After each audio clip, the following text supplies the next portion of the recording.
โอ้มี FC ละลายคนหาเพจเจ้าบ่ออกเลยน้องเอ้ย ตั้งเฟซใหม่เลย ตั้งเพจใหม่เลยบ่ เป็นเฟซเก่าบ่ได้มาคำนี้ก็เสียงเงาได้ทุกคนเลยน้องว่าบ่สบายแน่สาวเลี้ยงลูกคนเดียว กำลังต้องการ กำลังต้องการคู่คนว่า เท่าก็ได้ คู่เท่าก็ได้บ่ เออ แจ้งว่าตอนนี้ก็คืออยากมีคนดูแลใจเฮาโอ้พอมีคนอยากซอยซื้อเพิ่นลูกเนาะจะว่าอายุจักปีจะหับได้นะ 60ก็ได้ 60ก็ได้บ่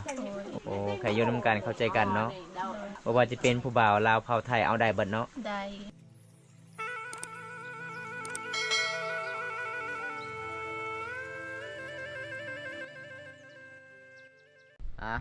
ถ้าสวัสดีทุกคนสวัสดีบรรยากาศยามตอนเช้าในนาพลมื้อนี้เดินทางเรื่อยๆทุกคนเลยนาพลเป็นจังไดพี่น้องมื้อนี้บำตักสิได้พอยังแน่นี่ระยะการเดินทางวันนี้ทุกคนไปผู้เดียวเบิ่งเส้นทางพี่น้องเห็นบ่ช่วงนี้ก็คือสิไปลำบากเลยเพราะว่าฝนตกหลายมื้อแล้วพี่น้องขี้ตมมันก็เริ่มหลายเลยในเส้นทางที่เราเดินทางมื้อนี้อันนี้เส้นทางชนบทที่นอกจากตัวเมืองทุกคนชาวบ้านเขาเจ้ากะกำลังสิไปหาปลาสอนปูสอนกุ้งดำรงชีวิตมันนองวานาวของสุมเผาบรูบ้านเฮาเดี๋ยวบำตากะสีเดินทางพูนพี่น้อง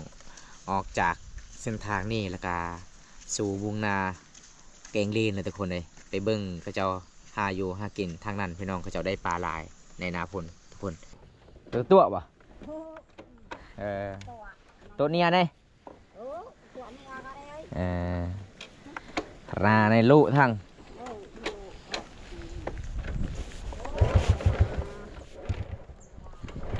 เอาแล้วพี่น้องเอ้ยเป็นรถกระสี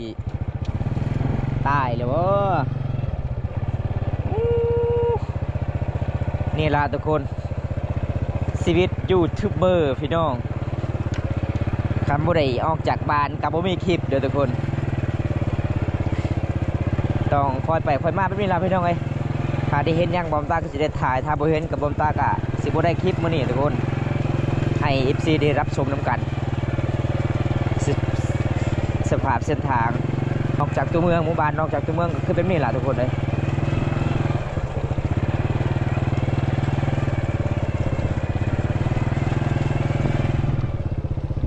บอมตากะเป็นสายลุยอยู่แล้วพี่น้องเพราะว่าจะเป็นยามหน้าฝนหน้าแรงไปเรื่อยๆสู้เพื่อ FC ได้ครับชมคลิปแต่ละคลิปบ้านเฮาดำรงชีวิตไปได้แน่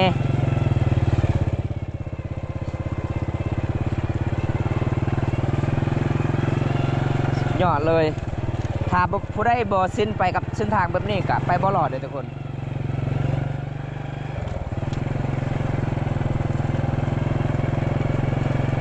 มันเลื่อนหลายเลยพี่น้องเลยโคนมันหลายฝนตกคันรถใหญ่ไปเรียบร้อยเลยอันนี้รถใหญ่กับ่ค่อยมีในบ้านเฮามีแต่รถจักรน้อย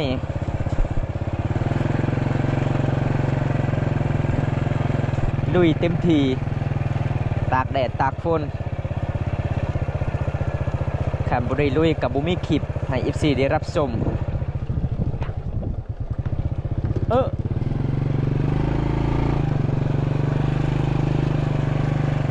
อุปกรณ์บอมตาไปถ่ายคลิปกับมีแต่คันจองอันหนึ่งแล้วทุกคนเลย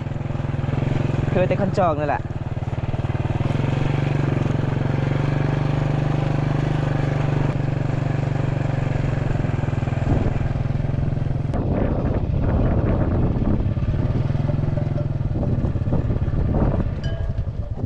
ว้าว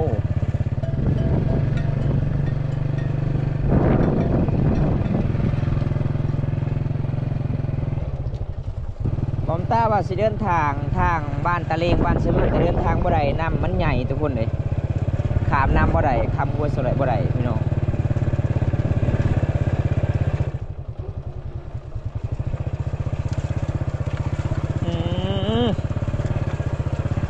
สุดยอดเลยรอรถกับบุมีติดน้ำอีกเอ้าโอ้โหเอาโอ้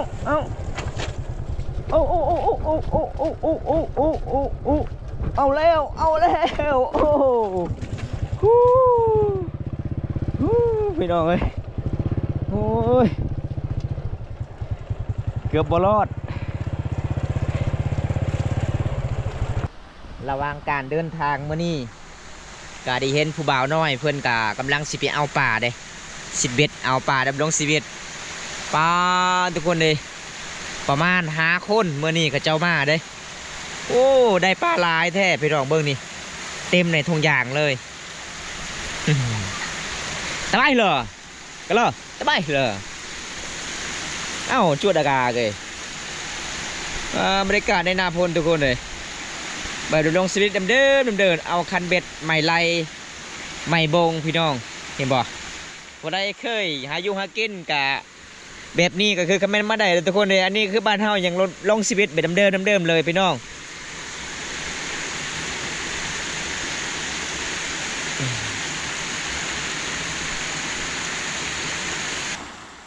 เน่พี่เล่อาการไหมเล่เหรอพี่เล่อาการไหมพี่เล่ก็ได้แล้วก็อาการนะโอ้เยี่ยมเปอร์เลยเด้บ่าวน้อยทางคุณป้าทุกคนม่วนหลายเลยพี่น้องเขาจะเอาปลาได้โอ้นี่แหละพี่น้องบ้านเฮาคันยามหน้าพ้นก็ต้องไปซิดเบ็ดเอาปลาแบบนี้แหละทุกคนเบิ้ลกันเลยน่ะอย่างก็จำตึงโกเรียกกีฬาอย่างเอิดเลย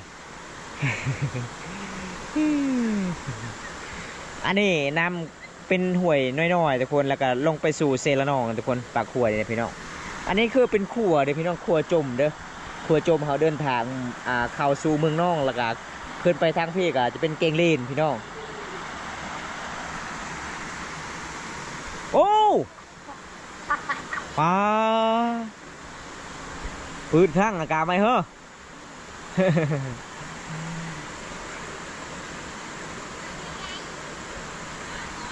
จะดำรงชีวิตทุกคนบรรยากาศยามตอนเสาๆได้เบิ้ลไงได้ไหมเล่นราคาไหมล่ะ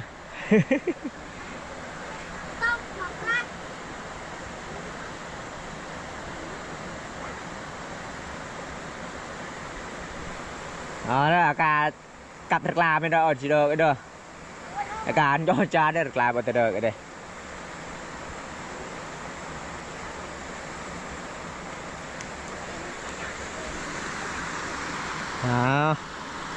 เฮ็ดสองไอ้น้องทางนี้เฮ็ดเอ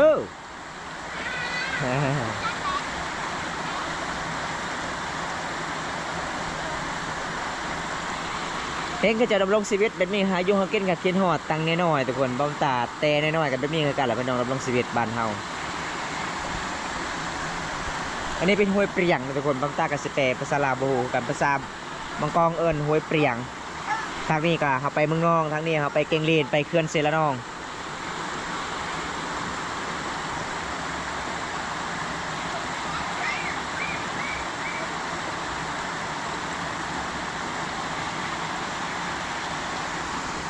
นำกำลังมาเลยทุกคนเลย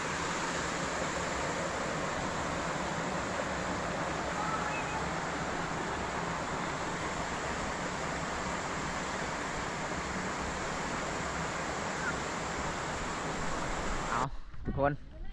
หลังจากที่บอมตาระยะการเดินทางมานี่ก็สุดยอดเลยทุกคนเลยมานี่บอมตากับสีเวะไปเยี่ยมไปยามสาวแก้วได้เพราะว่ามี FC หลายๆคนหาเฟซน้องบ่ได้ทุกคนเลยเพราะว่าเพจของน้องก็คือน้องก็สิตั้งเพจใหม่ตั้งเป็นภาษาลาวก็เลยคนFC คนหาเพจกับบุคคลออกบันไดทุกคนในมื้อนี้บอมตากับสิไปเยี่ยมไปยามน้องคือเก่าอยู่เฮือนอยู่ศาลเนี่ยเป็นบ้านน้องเนาะ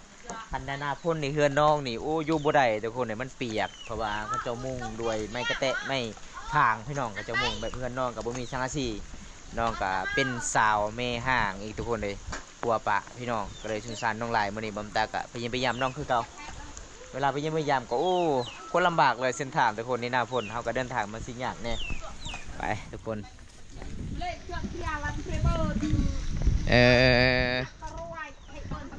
ไปจุดเทียบป่ะมาทุกคนเลยอันนี้เป็นบ้านน้องเด้เห็นบ่เพราะว่าฝนตกลายมือแล้วทุกคนก็เลยเขื่อนของน้องก็จะเป็นแบบนี้เลยทุกคนสงสารเลยบอมตาก็ได้ยักขึ้นขึ้นสารน้องสาวคนก่อนบอมตาโดนแล้วว่าได้ไปเยี่ยมไปยามเลยทุกคนเบิ่งนี่พี่น้องเห็นบ่ในหน้าฝน นี้ก็ลำบากเลยเฮือนของน้องอันนี้เป็นเฮือนที่บอมตามาเยี่ยมยามตอนนั้นก็จะมีไก่เป็นไข่ไว้บนกระเจ้าเห็ดกินนึ่งเขาวบ่อไฟทุกคนเลยมาฮอบนี่ก็สงสารนี่เลยทุกคนเห็นบ่เฮือนครัวของน้องอันนี้ลานเด้อพี่น้องลานของเพิ่นก็หนาวบางคนก็ปิ้งไฟไปฟ้อมโอ้พี่น้องเอ้ยเดี๋ยวบอมตาขออนุญาตเข้าโอ้สงแงนปะฮะสงแงนคุณว่าสงแงนทางฝนกินข้าวได้จารเวนโตโอ้อากาโอ้เบอร์อากานี่ไม่ อันนี้คือเอ้ยไผ่เลยเบิ่งทุกคนเฮือนน้องบ่เอาโอ้อันนี้คือสาวแก้วมาแล้วสาวแก้วสบายดีเด้อสาวแก้วโอ้มี FC ละลายคนหาเพจเจ้าบ่ออกเลยน้องเอ้ยตั้งเฟซใหม่เลยตั้งเพจใหม่เลยบ่เป็นเฟซเก่าบ่ได้มีแต่นี่ให้เจ้าตั้งเพจบุ๊กเจ้าตั้งภาษาไทยได้บ่ได้เนาะมีแต่เจ้าเปลี่ยนสื่อไปเด้ออันนี้เป็นภาษาลาวละลายคนก็ยักทักหาเจ้าอยู่บางคนก็สงสารเจ้านี่บางคนก็ถามว่าละลายคนว่าสามีหางอยู่ว่าสาวแก้วอยู่บ้านใดบางคนก็อยากซอยนั่นซอยนี่แต่คนสงสารน้องเราว่าเลี้ยงลูกคนเดียวนะเพราะว่าละลายคนก็คิดคนหาเพจบ่ออกเลยเจ้าตั้งเพจลาวเด้ภาษาลาวเด้ วันนี้บำตากับเป็นยังพยายามคือเก่าเป็นยังได้เหือนเจ้าฝนตก2-3 มื้อนี่อยู่บ่ได้อยู่บ่ได้เลยบ่เปียกเลยเนาะเอาไอ้ไผ่เพิ่นว่าเราะมด หัวมันเลยเด้อทุกคนพี่น้องเอ้ยสงสารน้องหลายเลยเบิ้งห่านนี่คันสิซานนี่คันสิยับไปไว้มันสิหักเด้อทุกคนไปได้บ่สแกนอยู่บ่ได้เนาะโอ้ยไปเข้าในก่อนเวลาก่อนแอมบ่แอมเอาไก่มันกะเต้จะมาที่ไซส์เจ้านี่คือหนาวแท้จดกริยาพี่หาเฮ็ดมีพริกโลนึงเท่าไรก็จอซื้ออยู่บ้าน10,000 เก็บเนาะอันนี้มันร้านเจ้ามันบ่เบิ่งโมคูเนาะอันนี้ก้อนไหมเนี่ยโอ้ใจทางปืน9 ปีเจอโอ้ปืนเจอ9 ปีนั่นตะแปกกระหม่อมกระหม่อเลยวันดูหนึ่งเห็ดอันนี้เนาะจะซื้อเนาะโลนึง10,000 กีบทุกคนเลยบ้านเฮานี่เห็ดไม่วิกขายเลยจะซื้อข้าวโอ้ข้าวมัดเลยบ่ซาวแก้วเอาพี่น้องเลยเรื่องของน้องเบิ้งพี่น้องโอ้ได้ช่างซีมาเตไซคือมาใส่ไปทางนั้นนะไอจูนอน ประตูให้ปะประตูให้ได้ให้แต่แผ่นนึงมื่อนี้มาเยี่ยมมายามเพิ่นกับครบหน้าครบตาได้ทางลานเพิ่นแล้วก็พ่อแล้วก็อ้ายแล้วก็อีเมย์อยู่เฮือนเนาะอีพ่อไปไซคือบ่เห็นตลอดอีพ่อจะบ่เลี้ยงควายนะโอ้ควายลายเนาะเพิ่นเจ้าควายเขาบ่โอ้ได้ลูกแล้วก็คือเขาเจ้าแบ่งปีนึงก็คือได้จักโตเขาเจ้าให้ปีนึงตัวนึงคันถามบ่ได้ลูกก็คือบ่ได้เลยเนาะทุกคนเลย อันนี้คือสาวบ้านมาลินเด้อพี่น้องเลยกินข้าวกันน้ำหรือว่าไอ้มาเมื่อนี้นะได้อาหารยังกินปลาโอ้ปลาตลอดเนาะเขินเจ้าเนาะแม่เนี่ยแม่เบิ้ลนะการแกเดินแกให้เบิ้ลตัวเบิ้ลไอ้มาเลยกากะดังกี่เรียกี่ทอง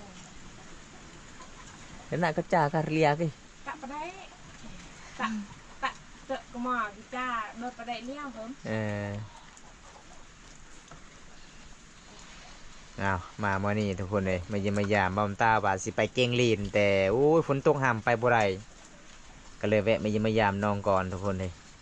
เส้นทางก็งามเนาะบ้านเจ้าเนาะทำผู้ยิ่งนี่ไปบ่ได้เลยเนาะย่านเลยทุกคนนี่เข้าเมืองบ่ได้เด้เอาจานแล้วแม่เจ้าเนี่ย จ้าไปใส่โอ้อันนี้คือห้องนอนเอื้อยเฟินเอื้อยไฟเฟินเลยทุกคนแบบเขาเจ้านอนแบบง่ายๆง่ายๆเฮือนน้องเป็นปล่องลายเอามื้อนี้ก็บอมตากันมาเยี่ยมมายามน้องจัดให้ตามคำขอ FC ให้บอมตากะสิไปเปลี่ยน Facebook น้องสาวแก้วตั้งเป็นภาษาไทยเด้อทุกคนเพราะว่า Facebook ของน้องกะภาษาไทยตอนนั้นกะเรียนบ่ได้แล้วก็เลยน้องกะตั้งเพจใหม่เนาะจะเปลี่ยนได้บ่ซื่อบ่จะตั้งภาษาไทยนะ ได้ เอาเปลี่ยนจะเปลี่ยนจะตั้งภาษาไทยโลด คนในประกอบเยอะ นี่ยัง ๆมันหนาแข็งไม่เละไปไอ้ละเมื่อ เอ็ดไปเลย ช่างชื่อขาเลยเด็กเปิดใจ เดือนนี้ตังบ่ได้ จะเปลี่ยนลายแล้ว บ่หากระตังเดือนนี้เลยตังเฟซใหม่ มันบอกว่าในได้มันบอกนะเบิงคือตั้งบ่ได้นี่เด้ ตังบ่ได้เลย ตั้งบ่ได้บ่คนไม่สามารถเปลี่ยนสื่อของคุณได้โอ้ยัง2 เดือนจึงเปลี่ยนได้ นี่ทุกคน อันนี้คือ Facebook น้องเด้อพี่น้องเลยสาวแก้วพี่น้องภาษาลาวทุกคนเลยถ้าพอได้ยักทัก5ก็ทัก5ได้พี่น้องถ้าพอได้เป็นภาษาลาวก็คือทัก5ได้เนาะเพราะว่าอีกยัง2 เดือนน้องก็สิได้เปลี่ยนภาษาไทยอีกเด้อทุกคนสุดก่อนภาษาอังกฤษเนาะสุดก่อนเนาะ แม่ ภาษาอังกฤษก็คือเล่นบ่ได้บ่ชื่อเบอร์บ่ชื่อรหัสบ่ ชื่อแต่ว่าลิ้นบ่ได้ เวลาเขาเสิร์ชหานะตอบบ่ได้ ตอบบ่ได้มันค้างเลย อืม เออครับเป็นในใดทุกคนใน Facebook ย่านมีคนแอบเข้าเลยบ่ Facebook เจ้านะบ่มีบ่ อืม อืมครับเจ้าบ่ไปหาเห็ดมีวิกนะ บ่เอา บ่ได้ไปหาเนาะคาเวียกเนาะ คาเวียกอันนั้นเด้พ่อใหญ่บ้านอยู่นำ ในคันเวลาสิตอบก็ เฟซเก่าเลยนี่บ่ แม่ โอ้มันเป็นแบบนี้ อืม เจ้าคือบ่ได้กดดำเนินต่อนี่ กดแล้วแต่บ่ได้ บ่ได้ เดี๋ยวมันเขียนว่าเอาเดี๋ยวผมตากระเสียนให้น้องก่อนทุกคนใส่ลูกชายเจ้านะนอนแล้วมาคำนี้ก็เสียงเงาๆได้ทุกคนเลยน้องว่าบ่สบายแน่ เงินเน็ตกระเบิดแล้วพี่น้องสงสารน้องลาย เขากินก็บ่มี เขากินกระบ่มีบ่ โดย บ่ได้ไปเฮ็ดงานบ่น้อง บ่ไปเฮ็ดงานบ่ได้ลูกบ่สบาย ถ้าลูกใหญ่ก่อนเนาะอืมแสดงว่าในเฮือนในสร้างของน้องนี่เวลาขึ้นเขาวนี่ไปขอน้ำไผ่กินชั่วโมงนี้ มื้อนี้ก็คันบ่มีก็ขอนำ ประตู แม่ โอ้ขายได้มีประตูบานเดียวกันเนาะ โดย โอ้อยู่เฮือนกับหลายคนในครอบครัวน้องว่ามันจักคน 14 14 คน 16 16คน